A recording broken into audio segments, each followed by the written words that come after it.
Bonjour à toutes et à tous, bienvenue sur ma chaîne. Alors ce soir, une petite vidéo concernant ce qui se passe dans l'actualité.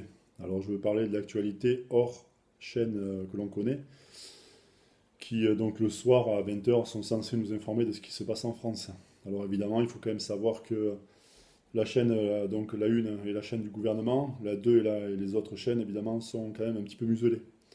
On ne peut pas dire en France, donc à 20 heures lorsque les familles sont rentrées à la maison, tout ce qui se passe, et notamment ce qui gêne et qui est contre le gouvernement ou contre une certaine, on va dire, variété, si je puis dire, de la population vivant sur le sol français. Donc moi, je voulais vous parler simplement de la manif anti-racaille qui a eu lieu donc à Lyon, durant laquelle 350 manifestants, donc évidemment selon les forces de l'ordre, je peux vous rassurer, vous pouvez compter 200 personnes de plus, au minimum, ont pris la direction du centre-ville de Lyon et se dirigeaient vers le quartier où il y a eu les émeutes lors du dernier match de l'Algérie, comme par hasard me direz-vous. Et donc ont franchi d'abord des cordons de policiers. Donc on vous dit ils ont forcé, non ils n'ont pas forcé, ils ont franchi. Et ensuite ils ont été emmenés donc dans un commissariat où il y a eu donc des relevés d'identité qui ont été faits. Alors enfin bref, donc il s'est passé ce qui s'est passé. Quoi qu'il en soit, on peut d'ores et déjà remarquer en France que le ras-le-bol est en train de monter. Donc effectivement, moi je le vois, je le constate tous les jours, hein, les gens autour de moi en ont vraiment marre. Ils ne comprennent pas pourquoi est-ce que eux donc se crèvent entre guillemets le derrière, hein, pour rester poli, en se levant très tôt le matin, et en mangeant sur le pouce à midi quand ils peuvent manger évidemment, et donc finissent tard le soir et que des gens donc puissent venir donc les voler, rentrer chez eux quand ils sont pas là, ou tout simplement leur voler leur voiture, ou leur arracher leurs bijoux dans la rue, ou leur téléphone portable comme on a pu le voir récemment dans le métro, avec des images assez choquantes, mais qui malheureusement reflètent eh bien, effectivement la réalité, dans laquelle donc la plupart des Français évidemment ne voient pas, hein, puisque on a tendance à être un petit peu égoïste, il y a une tendance à l'égoïsme en France, et à se dire tant qu'on n'est pas touché, donc effectivement, ça ne nous concerne pas. Seulement le jour où ces personnes-là auront un membre de leur famille qui va se retrouver par exemple sur le carreau par terre parce que si c'est une dame, si c'est leur épouse, si c'est leur grand-mère ou leur mère ou leur fille ou quoi que ce soit qui se fera arracher le collier et dont elles tomberont par terre et qu'elles pisseront le sang, peut-être qu'ils prendront conscience que voilà. Alors ensuite, il y a aussi tous les cambriolages qui sont en France à l'heure actuelle, hein. Donc il faut savoir qu'il y a une augmentation des cambriolages phénoménale, que les chiffres évidemment du gouvernement sont faux, ce qui est logique, hein, on s'y attend, hein. Il ne faut pas se voiler la face non plus. On ne peut pas effrayer la population. Et donc tout un tas de délits qui sont en augmentation, mais avec les statistiques, effectivement, on arrive à les canaliser. Voilà. Donc cette manif, elle a eu lieu tout simplement parce que les gens en ont marre. Voilà. Et donc il faut se dire que ce genre de manifestation risque de se multiplier en France, hein. Parce que les gens, comme je le répète, en ont ras-le-bol. On en ras-le-bol de toutes ces agressions, toutes ces incivilités. Alors on fête le jour de l'an, on crame à peu près entre 1500 et 2000 voitures. C'est logique, on fait la fête. Qu'est-ce qu'on fait? Moi, quand je fais la fête le jour de l'an, je ne vais pas cramer des voitures, hein. Et je ne vais pas me friter avec les forces de l'ordre. De toute façon, je serais bien mal placé, hein. Donc voilà, je fais la fête tranquille, je fais attention de ne pas trop boire. Si j'ai bu, j'attends que le taux d'alcool donc, de baisse jusqu'à atteindre, on va dire, un seuil donc, où mon alcotest sera négatif. Et sinon, je reste sur place. Voilà. Je ne vais pas cramer des voitures, hein, caillasser les forces de l'ordre, essayer de brûler les commissariats, tout simplement pour fêter le jour de l'an, hein. Quand il y a quelque chose qui ne me plaît pas en France, une loi ou quoi que ce soit, j'ai ce qu'on appelle, je dispose d'un droit de vote donc pour, évidemment, pour m'exprimer. J'ai aussi ma liberté de penser, j'ai mes opinions, c'est clair, mais je vais pas casser des magasins, hein. Je vais pas me mêler à des manifs donc pour me cagouler et aller péter dans des vitrines pour récupérer ce qu'il y a à l'intérieur. Voilà. Donc tout ça fait que les gens en ont marre, hein, notamment aussi les commerçants qui se font braquer. Donc en sachant que 95% du temps, enfin pour rester gentil je veux dire, hein, 95% du temps, donc quoi qu'il en soit et quoi que fasse le commerçant, il aura tort. Voilà.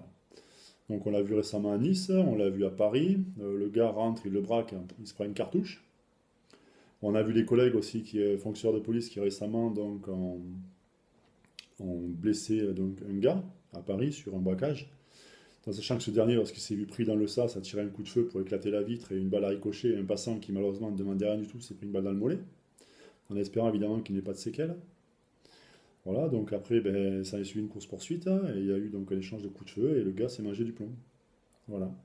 Et il faut savoir que ce monsieur, ben, dans le pire des cas, il prendra entre 3 et 5 ans, tout en sachant qu'il gagnera une semaine par mois et il sera vite dehors. Il remettra ça. Donc les gens en ont marre aussi de voir par exemple tous les violeurs multirécidivistes. Il faut savoir qu'un viol, c'est 30 ans. 30 ans et c'est les assises. Donc c'est assujetti d'une peine de sûreté de 22 ans. Ça signifie incompressible. Pendant 22 ans, la personne doit rester incarcérée. Donc on aurait effectivement, si ça s'appliquait, on n'aurait pas des multirécidivistes sur les viols. Notamment, donc, je pense à un qui à Clermont-Ferrand s'est fait attraper. Il avait déjà été condamné pour viol, il avait pris 4 ans. Il était ressorti donc au bout de 3. Et malheureusement, il s'est attaqué derrière à 6 jeunes femmes, jusqu'à qu'il laisse une goutte de sang sur un rebord de fenêtre et que l'ADN tilte. Voilà. Donc on n'aurait pas non plus des fonctionnaires de police qui, par exemple, se font agresser et lors d'un accident, lorsque 2 fonctionnaires de police sont morts, enfin, étaient en train de mourir, hein, je précise bien, étaient en train de mourir. Vous avez des jeunes qui leur ont pris les gilets pare-balles, donc ils leur ont pris leurs armes, ils ont vidé la voiture pendant que les fonctionnaires de police étaient en train de mourir, tout simplement. Alors que le réflexe aurait plutôt été de leur filer un coup de main, hein, d'appeler les secours, au moins appeler les secours. Voilà. Je sais bien qu'on ne sait pas quoi faire dans ce cas-là, mais minimum, c'est alerter. Voilà. Donc le pas qu'on appelle protéger, alerter, secourir. Secourir, évidemment, si vous savez. Voilà.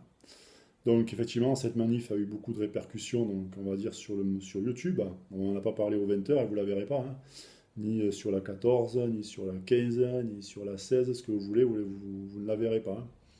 Voilà, donc il faut quand même savoir que ce mal-être en France existe, hein, commence à monter. On peut le constater aussi au niveau des clubs de tir. Moi, personnellement, je le constate, hein. Avant, quand les gens venaient, la première question qui fusait, c'était donc comment est-ce que je fais donc, pour m'inscrire au club. Voilà. Là, maintenant, la première question qui fuse, c'est comment je fais pour acquérir une arme. Voilà, légalement. Donc, les gens, au bout de 6 mois, hein, de tir, donc font une demande d'acquisition et détention d'armes de munitions. Première, deuxième, troisième catégorie, enfin, catégorie, je ne sais plus, ça a changé, j'ai encore du mal à les assimiler. Voilà. Et donc, se trouvent armés légalement. Voilà. Tout ça pourquoi? Tous le disent de toute façon, s'il y en a un qui rentre chez moi, je préfère faire le boucher que le veau. Voilà. On a eu des affaires aussi chez nous, là, récemment, où un jeune est rentré cambriolé, il a pris une balle dans le cœur. Bon, il s'en est sorti, hein, la balle est restée coincée, mais ça en est bien sorti. On a un autre aussi qui a pris une balle dans le pied. Voilà, donc c'était dans le journal, hein, j'invente rien, je ne divulgue rien, je ne dis rien, je lis seulement le journal. Suite à un cambriolage, voilà. Donc, tout ça pour vous dire que les gens en ont marre et que ce genre de manifestation va être va se multiplier. Et il ne faudra pas se voiler la face. Et s'il y a une certaine catégorie de la population qui profite bien des autres, qui travaillent, hein, de cette France qui travaille, qui se lève, donc, qui se les sort, comme on dit, de derrière, hein, qui bosse bien, voilà, qui fait quand même qui participe à l'économie de la France, un jour prennent les armes et se lèvent. Voilà. Donc, il faut savoir qu'on est muselé, hein, au point de vue donc, journaliste, ils sont muselés, ils n'ont pas le droit de divulguer évidemment ce qui se passe. Mais c'est énorme, c'est énorme. Donc cherchez sur Internet, intéressez-vous, regardez un petit peu ce qui se passe. Voilà. Écoutez, en espérant que cette vidéo vous vous ait plu, on pourra en discuter pendant des heures et des heures. Et puis n'hésitez pas à me laisser un petit commentaire, ça fait vraiment plaisir. Merci.